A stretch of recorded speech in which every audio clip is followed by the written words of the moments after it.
I had an experience with the Klan. They came to my house. Are you glad this thing's over? I didn't even call the police. I wanted to, but I couldn't.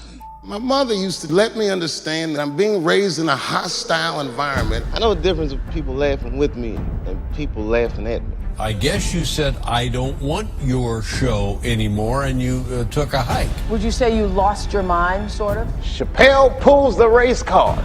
Everybody wants to know, why'd you walk away? He could have filled up arenas, man. Crazy. I said, yeah, I don't think I can do this, and I quit. And that was it.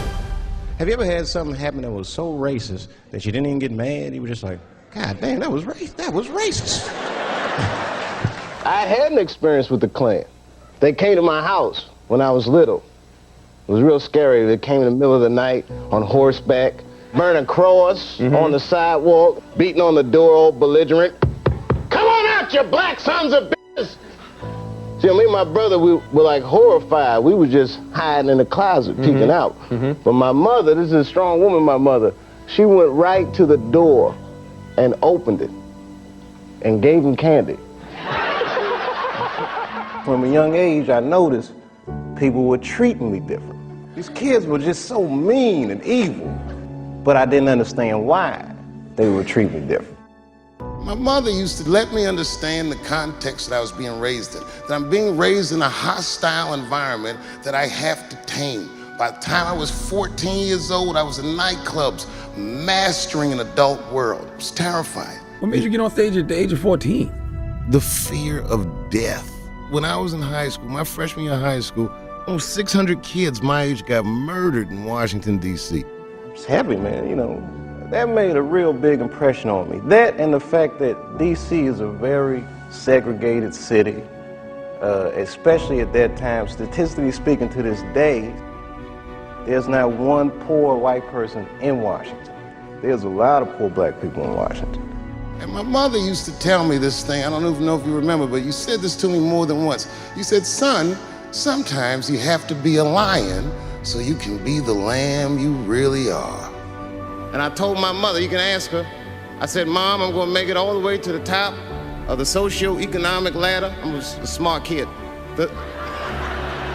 My dad takes me outside and he's like, listen, everybody wants to make it and you might not make it. And I said to my dad, well, that depends on what making it is, Dad. And he started laughing. He said, if you keep that attitude, I think you should go. He said, but name your price in the beginning. If it ever gets more expensive than the price you name, get out of there. He was the hottest comedian in the country. Then he mysteriously disappeared. Why Dave Chappelle walked away from $50 million.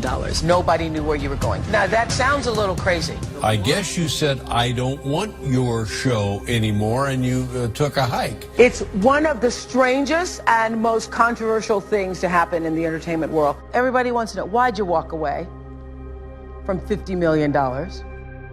Would you say you lost your mind, sort of? I get a call on my cell phone from Hollywood. They're like, that pilot you did for Fox, it looks like they want to pick it up. And I went out and I sat with these people in this room. Yeah, Dave, we really like the show, but well, you know, we're thinking about the girl on the show. I think we should recast her, maybe. And they start using terms like universal appeal. Basically saying they want me to recast a girl with a white woman.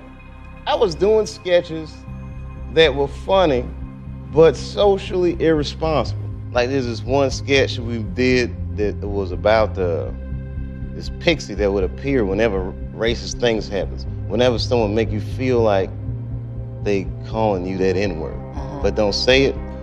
But the pixie was in blackface because this was gonna be the visual personification of the N-word. But what I didn't consider is the way people use television is subjective. So then when I'm on the set and we're finally taping the sketch, somebody on the set that was white laughed in such a way, and was the first time I'd ever gotten a laugh that I was uncomfortable with. I said, yeah, I don't think I can do this, and so I bounced, man. And that was it. As far as I was concerned, I was done with show business. That was an irreconcilable moment for me, that I was in this very successful place, but the emotional content of it didn't feel anything like what I imagined success should feel like. It just didn't feel right. My house got robbed in New York. I didn't even call the police. I wanted to, but I couldn't. My crib is too nice.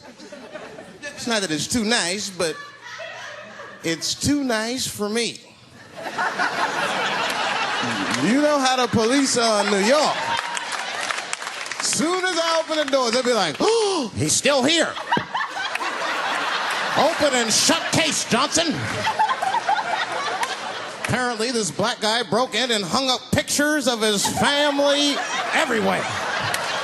The hardest thing to do is to be true to yourself, especially when everybody's watching.